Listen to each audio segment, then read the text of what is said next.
From Gerard Butler talking about the drug that is Hollywood to Jada Pinkett Smith pulling back the curtain on her perfect life.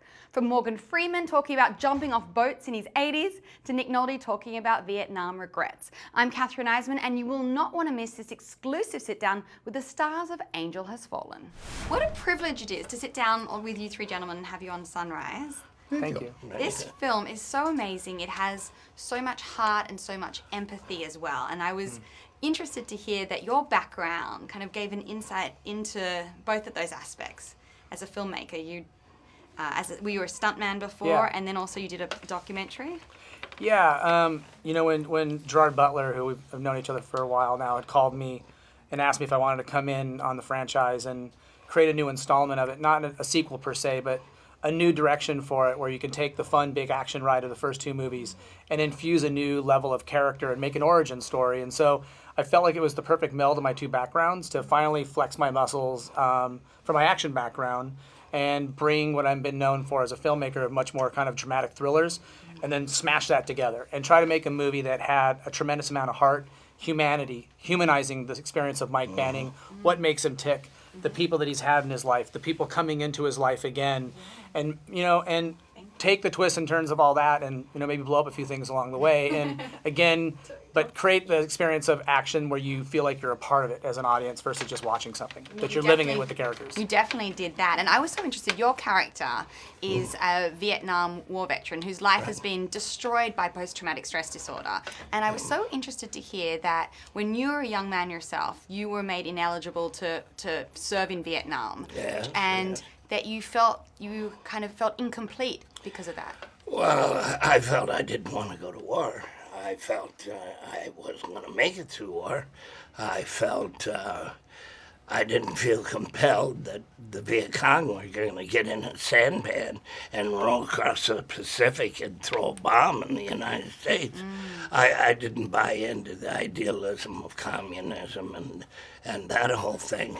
So I sold draft cards, counterfeit government documents, and that made me ineligible for Vietnam. And my father, you would think, would be upset with this because he was World War II major, but he didn't say a word to me. So, it was the kind of thing that we supported the guys that went. We supported in Excelsior, a little town. It's the only town that I know of that would take the guys coming back from Vietnam. We'd kidnap them, and then we'd take him around from little farm town to little farm town. We'd make sure his girlfriend was in the car, and we'd drink beer for 2 weeks. And then he was integrated. If he went straight with the parents home, he stayed in that isolation of war. And it was real hard. It's the only town I know that did that. Wow, that's amazing. Now, you have been in so many iconic films, but I don't recall ever seeing you do so much action. And I have to say, it's very impressive, because were you 81? How old were you when you filmed? 82, and you're jumping off boats and you're dodging bullets. What was that like? Try to imagine being 81 years old and being drugged upstairs as fast as you could be drugged upstairs.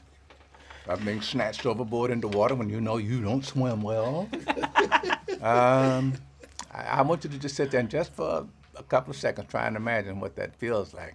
So I just go, what? Was it fun to do something different? Because you've done so much. Was it fun to kind of become this kind of action? I'll tell you what's fun is making movies. Bottom line, I really live to do it. And so working with a stunt coordinator who is a good director, it turns out, I mean, I fought him tooth and nail every step of the way, but it turns out that he knew what he was doing. He's a rare breed. Very rare. Thank you. Gerard Butler, it's so great to be sitting down with you and have you on Sunrise. Oh, thank you. Now, this is the third installment of the Fallen franchise, and it really stands alone, and it has, I feel like, not only more heart, but more action in it. How did you prepare for that pretty intense combat scenes that you have throughout the film? You just put in the work, and a lot of it is just going, I'm going to take a bit of a beating. and let's get your head down and get on with it. You know, it's like a rugby match or something. You go, okay, here we go.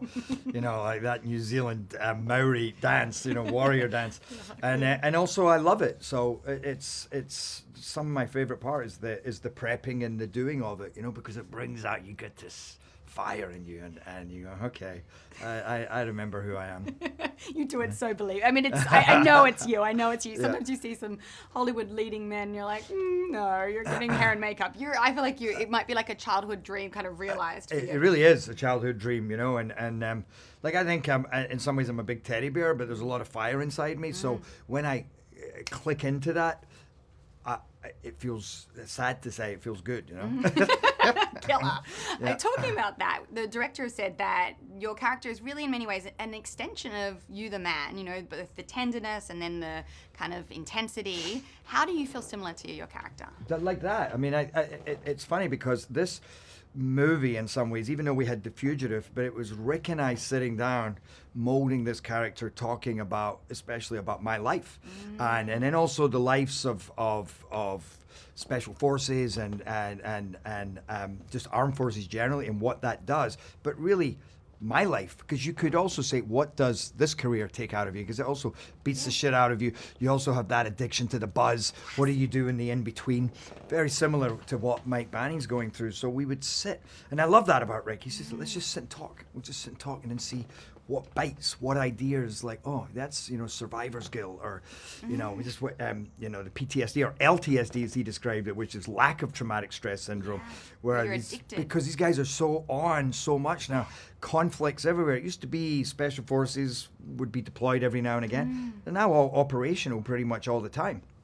So when they come back from that, it's like, how is it to not be on? I know I struggle with it when I finish a movie, and that's 1% of what those guys go through. That's so interesting. Talking about the similarities between your life and your character's life, one of the main themes and relationships in this movie is between you and your father, played by Nick Nolte, who's a Vietnam vet who has been absent from your character's life. And I know that you had quite a complicated relationship with your dad. Can you speak to that? No, there's so many similarities between myself and Mike Banning, because I also didn't see my father for 14 years. I didn't even know he was alive. And he turned up out of the blue one day, and just before that, I'd said to my mom, I'm never going to see Dad again, am I? And she said, no, I don't think you are. And suddenly he was back in my life, and I'm going and spending time with him, spending summers with him, and then he got sick, and I went and spent time with him as he died, you know, and that was a very powerful experience. But so I felt a lot of, like, just watching the movie again. Yeah. I was like choking up, but everybody does, because I think it's any father-son relationship or parent-child relationship, you know, it touches on so much, not just about abandonment, but about, you know, what are your responsibilities as a child, as a parent, you know. And then also, by the way, not to, because that sounds a bit heavy, our relationship is so fun. Yes. I walked into a screening the other night just as that scene started on the hillside when we get attacked, and I haven't heard laughing like that in a cinema in a long time. I got goosebumps, and I was with two friends, and they both started punching because we just walked in. It was like, oh my God, they love it. Isn't it so great? I mean, I remember when you first kind of really came on the scene with Phantom of the Opera, and I knew people who knew you, and it was this real excitement, and you've maintained this incredible career, and talking to you still seem to be fired up by it. Is it surreal coming from Scotland and still being like, wow, how did I end up being a movie star? You know, that's a good question, because it is. I still pinch myself from time to time. And still think they're going to catch me out and go, But at the same time, and there's a bit of sadness to this, but it was when I stopped doing that so much that I started getting ahead more. It's when I started expecting to be, I worked with this great coach called Larry Moss, and I remember him saying that he was struggling in his life, and then he one day said, why haven't I there? Because if not them, then why not me? I could be there, because especially in Scotland, you always have this thing, oh no, they'll be successful and I'll just be. Yeah, in Australia as well, there's a real similarity there. Absolutely. So I just started thinking, oh, of course I'll be there. That's my job. Or now I'm going to. So in some ways it took away a bit of the magic, but it definitely helped with that believing and that intention and that imagination. And within that, though, I always try and I have a natural enthusiasm for this. You know, I love making movies. So, but I often I'm reminded, like even sitting here today, and you got Nick Nolte and Morgan Freeman through there, and people are asking me about working with them, and I go, it's true. I was working with them, and they were awesome. Well, you are working with two of the greats, Nick Nolte, Morgan Freeman. What did you pick up from them on? It's so much. I mean, one, to me, it was a really important thing is when you work with these actors who've been around for so long is to see how they are with the crew and how they are with other younger actors. And they are such gentlemen, because it would be easy for them to go, I'm old, I'm hurting, I'm bored with being on set all these hours, leave me alone. And they're not like that. They're super cool. And that, I love to see that. I find that very inspiring. But then also to watch them in their performance. I mean, Nick Nolte is giving 100 levels of performance in every moment, and it's really breathtaking to watch. And then, of course, Morgan Freeman is just one of the most talented actors of all time. And I find that the specific things that you pick up on, but there's also what happens. I've almost learned more through osmosis, just being around good actors, and some of that kind of rubs off on you, and you just become less bad. Well, you're a lot less bad. You're amazing, and it was a joy to watch, and it's a great film, so congratulations. Thank you. Jada, it's such a privilege to have you on Sunrise. Oh, well, thank you. It's a privilege for me to be here. You have such a knack for playing these feisty characters. I was actually watching Collateral just this week. Oh, wow. And this film, but I met your mother at New York Fashion Week a couple of years ago, and it was like, got it. She was, She's a feisty one, too. She's such a force. Yes. Did she raise you to be confident and...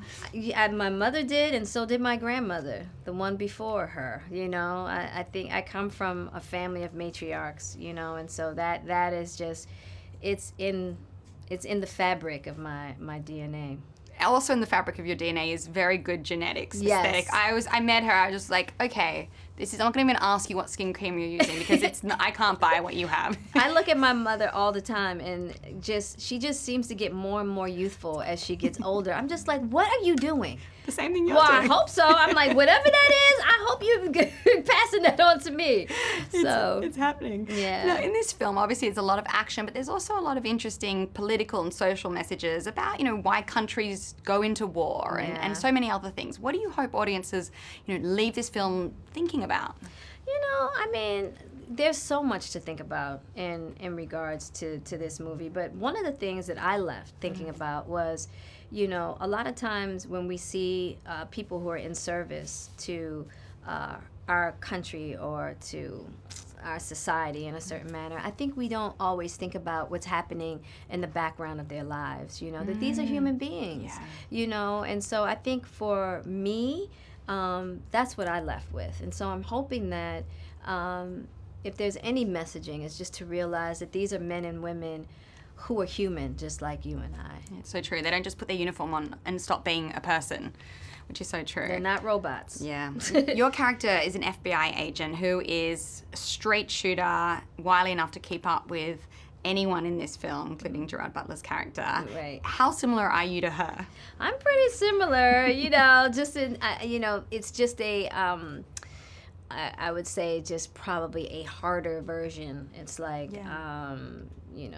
she has a much different background than I do, and her values are very different than mine as Jada, but I relate to her determination. I relate to her relentlessness, and so that was very easy for me to conjure and bring to that character. I love that relentlessness in the pursuit of your dream. And just the pursuit of everything, in pursuit of my happiness, in pursuit of, having a healthy family, in the pursuit of just everything that I value. You have to be relentless in succeeding. I love that. Yeah. Talking about relentlessness and being a straight shooter, one of the things that I admire about you as not just an actress but as a human is your willingness to kind of pull back the curtain and reveal your own humanity, and that not everything is perfect, whether it be a perfect marriage, perfect family, perfect career. How and why is that so important to you? I think for women specifically, I think that there's this really unreasonable pressure that's put on women, even more so than men, of this need to be this kind of the bar of morality and perfection. Everything is always our fault, no matter what, you know? And I think that we really try to live up to that messaging, and I think that that harms us more than anything, you know? And so, and I've gone down that road, and I just decided in this time where we're really trying to decide as women, as a global community of women, we are in a position of having more freedom and gaining more rights and what have you, and we're really trying to define what it means to be woman. But I don't think we have enough authentic messaging about the feminine experience and what it means to be a woman. So I just felt like it was important to share some of my stories and experiences. That's great. Last question is, and this is something that I'm curious about, as a working mother, and I feel that sometimes I feel enormous guilt, you know. How do you deal with that? Because I think it's something that every working mother or every mother feels. How do you do that? Because you seem to have kind of figured it out a bit. I figured it out in the sense that I knew that I couldn't be a whole woman without it. And that if we're whole and happy, that is what is going to transfer to our families. And it's not always easy. And we will have those moments of guilt, but it's okay. You know, and we can find the balance even within that. You know, you find one way and that works for a little while, and then you'll have to adjust as you go along. That's just how it works. Each day is different. It's every day. Every day, right? So as long as that we can be conscious of what we value and what's important is that we love our families, but we know that we must do what's important for us as well, and it has to be first. You know, when they say on the airplane, put your oxygen mask on first before even your child's. Oh, I get chills because it's so true. It's so true. And even for us, sometimes it feels like it goes against instinct. You feel guilty about saving, but how... You have to. Love it. You have to. Love it. Yeah. You're amazing. Well, congratulations on this film and everything that you are and are doing. Thank you. Yeah, I appreciate great. that.